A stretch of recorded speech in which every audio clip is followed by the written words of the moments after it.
Online BSc physics में आप सभी का स्वागत है। पेपर चल रहा है मैथ का और इसमें चैप्टर डबल इंटीग्रेशन और इसके क्या चल रहे हैं, क्वेश्चन चल रहे हैं। नेक्स्ट क्वेश्चन देखो। नेक्स्ट क्वेश्चन है द्विव समाकलन से परवलय आपको दे रखा है। परवलय दे रखा है y बराबर 4x minus x square. Sir इसका मतलब ये जो परवलय किस प्रकार से बनेगा, देखो ये सबसे पहले आपको क्या बनाना है, एक्स वाई प्लेन बनाना है। सबसे पहले आपको क्या बनाना है, एक्स वाई प्लेन बनाना है। और परवलय आपको दे रखा है 4x माइनस एक्स स्क्वायर, मतलब x की टर्म में बनेगा 4x, यहाँ तक मान लेते हैं। तो देखो इस प्रकार से बनेगा, इस प्रकार से यहाँ तक, इस प्रकार से क्या बनेगा, ये परवलय बनेगा इस प्रकार से। फिर देखो सरल रेखा, सरल y बराबर क्या दे रखा है, x दे रखा है। ये सरल रेखा ये कहाँ से निकलती है, केंद्र से निकलती है। ये आप सभी जानते हो कहाँ से निकलती है, सर केंद्र से निकलती है। इस प्रकार का क्या बनेगा, डायग्राम बनेगा। और y बराबर x से क्या, परिबंध क्षेत्रफल आपको ज्ञात करना है। परिबंध क्षेत्रफल देखो कौन सा होगा, ये होगा परिबंध। आपको ये क्षेत्रफल आपको ज्ञात करना है। क्षेत्रफल किससे ज्ञात करते हैं, डबल समाकलन से हम ज्ञात करते हैं। तो देखो देखो सॉल्यूशन देखना, y बराबर आपको दे रखा है 4x माइनस एक्स स्क्वायर तथा y बराबर आपको दे रखा है x। तो इसको मैं किस प्रकार से लिख सकता हूँ, ध्यान से देखना।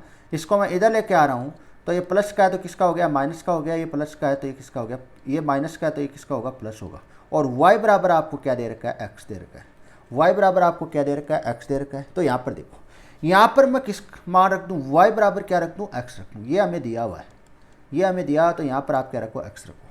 तो यहाँ से देखो ये तो क्या है, प्लस का 1x है और यहाँ पर क्या है, माइनस का 4x है। तो यहाँ पर कितना बचेगा सर, यहाँ पर बचेगा -3x और ये प्लस एक्स स्क्वायर। तो यहाँ पर x के मान 2 आ रहे हैं, यहाँ पर x के मान कितने आ रहे हैं सर, 2 मान आ रहे हैं। एक तो x बराबर 0 आ रहा है और एक x बराबर कितना आ रहा है सर, 3 आ रहा है।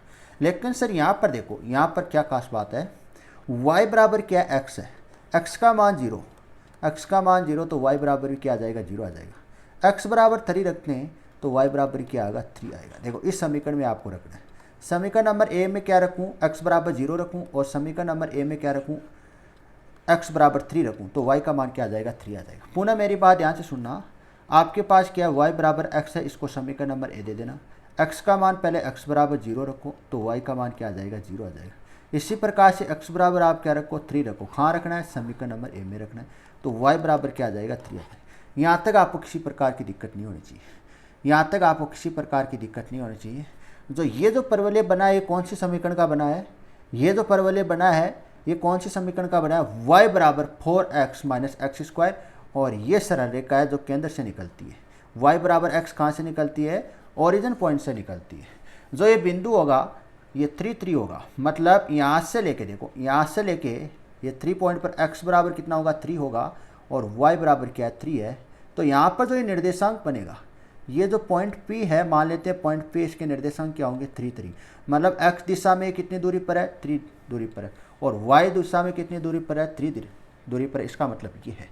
तो यहाँ पर आपको एक चीज़ नज़र आ रही है कि सर x का मान कहाँ से कहाँ तक होगा।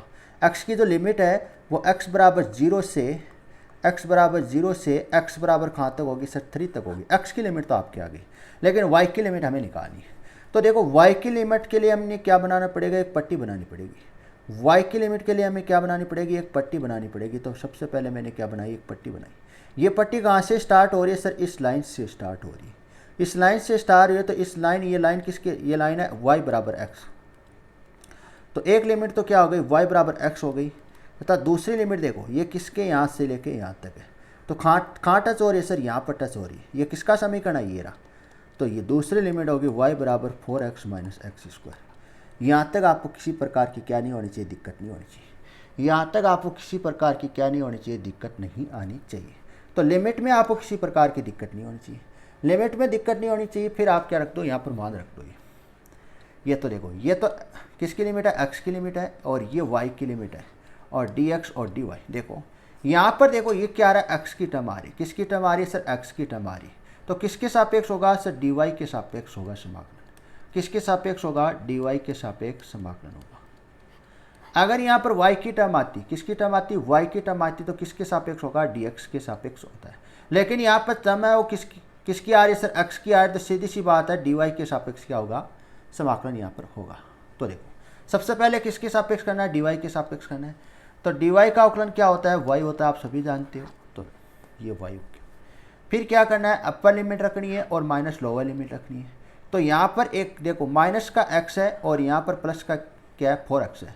तो प्लस का 4x माइनस x कितना हो जाएगा सर 3x हो जाएगा। कितना हो जाएगा 3x हो जाएगा। तो यहाँ तक आपको किसी प्रकार की दिक्कत नहीं होनी चाहिए। अब क्या कर दूँ, इसका समाकलन करो। 3x का समाकलन क्या होगा, 3x² / 2 होगा। इसका होगा माइनस x⁻³ होगा। यहाँ पर लिमिट है 0 से 3। अब यहाँ पर देखो, यहाँ पर x के स्थान पर आपको लिमिट पुट करनी है। अपर लिमिट कितनी है सर 3 है और लोअर लिमिट कितनी है 0 है। देखो ये तो क्या रख दिया मैंने अपर लिमिट और लोअर लिमिट 0 है। लोअर लिमिट 0 है तो पूरी टर्म क्या हो जाएगी 0 हो जाएगी। इसको उतारने की आपको ज़रूरत नहीं है। अगर आप उतारना चाहते हो तो यहाँ पर माइनस लगा के इसको 0 और -0 लिख लेना, कोई दिक्कत नहीं है। इसको हल करोगे तो आपके पास फाइनल आंसर ये आ जाएगा। इसको आप हल करोगे तो आपके पास फाइनल आंसर ये आ जाएगा। सेकंड क्वेश्चन देखना, सेकंड क्वेश्चन नेक्स्ट देखना। द्विव समाकलन से आपको वर्त का आपको समीकरण दे रखा है। किसका समीकरण दे रखा है, वर्त का आपको समीकरण दे रखा है।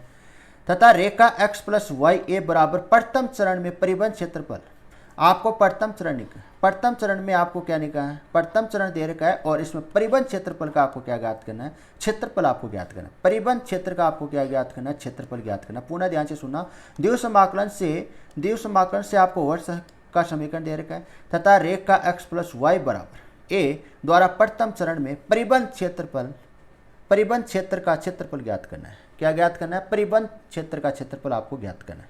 तो देखो वर्त का समीकरण आपको दे रखा है। वर्त का समीकरण दे रखा है x² + y² बराबर a²।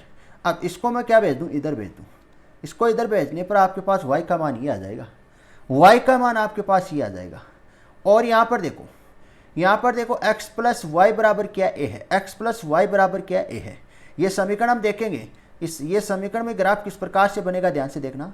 तो यहाँ पर अगर वह y को किधर भेजूँ, इधर भेजूँ, x को क्या भेज दूँ, इधर भेज दूँ, तो ये किस में आ जाएगा, माइनस में आ जाएगा। तो y बराबर आपके क्या आ जाएगा, x - a आ जाएगा।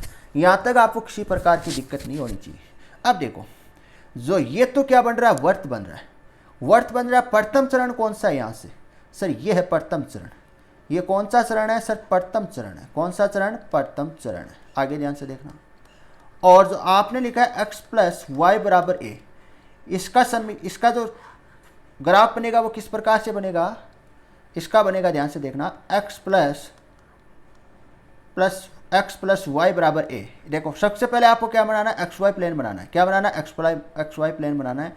अब यहाँ पर आपको दे रखा है x + y बराबर आपको a दे रखा है, मतलब x का मान a है और y का मान भी क्या है, a है। अब यहाँ पर देखो इन दोनों को ये रेखा मिलेगी, मिलाने पर इन दोनों पॉइंट को मिलाने पर जो ये रेखा बनेगी वो कौन सी बनेगी, x + y बराबर a बनेगी।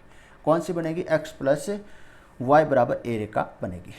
और जो वर्त का जो बनती है, वर्त के समीकरण x² + y² बराबर a², ये कहाँ से बनती है सर, ओरिजिन पॉइंट से। इसका जो केंद्र होता है वर्त का वो कहाँ होता है, ओरिजिन पॉइंट होता है। और ये वर्त बन गया। और ये कौन सा चरण हो गया सर, प्रथम चरण हो गया। यहाँ तक आपको किसी प्रकार की डाउट नहीं है। आपको प्रथम चरण में ये आपको क्षेत्रफल ज्ञात करना है।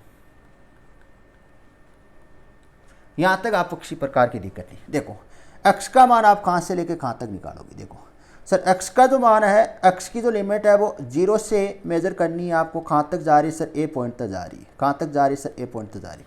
तो x की लिमिट 0 से कहाँ तक होगी सर, x बराबर a तक होगी। आगे देखना y की जो लिमिट है, y की लिमिट वो कहाँ से आपको ये पट्टी बनानी पड़ेगी। यहाँ पर ये पट्टी बनानी पड़ेगी। ये पट्टी कहाँ से टच हो रही है सर, इस लाइन पर टच हो रही है। तो इस लाइन पर टच हो रही है, तो इस लाइन का समीकरण ये रहा। तो यहाँ से आप y का मान निकाल लेना, a - x बन जाएगा। और ये कहाँ तक जा रही है सर, इस लाइन तक जा रही है।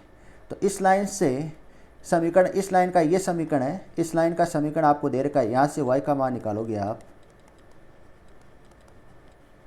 तो आपके पास ये मान आएगा। यहाँ तक आपको किसी प्रकार की दिक्कत नहीं होनी चाहिए। अब देखो लिमिट देखो, x बराबर 0 से x बराबर a और y बराबर a - x से y बराबर √a² - x²। अब देखो ये लिमिट रख देनी। ये तो x की लिमिट है, ये तो x की लिमिट है। और ये क्या आपको क्या दे रखी है, y की लिमिट है। और ये dx dy। अब आपको ये सिम को करना है, ये आपको सिम को करना है और कुछ नहीं करना है। इसमें सिम को करना है।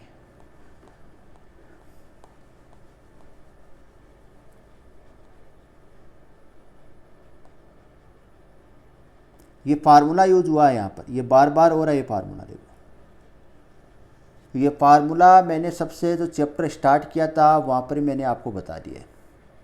ये फार्मूला मैंने कहाँ पर बताया, जो चैप्टर स्टार्ट किया वहाँ पर मैंने बता दिया, इसको आप याद रखना। ये आपको स्वयं को करना है। देखो ये करेंगे नेक्स्ट क्लास में। अच्छा क्वेश्चन है, बहुत ही अच्छा क्वेश्चन है, इंपॉर्टेंट लगा लेना इसको।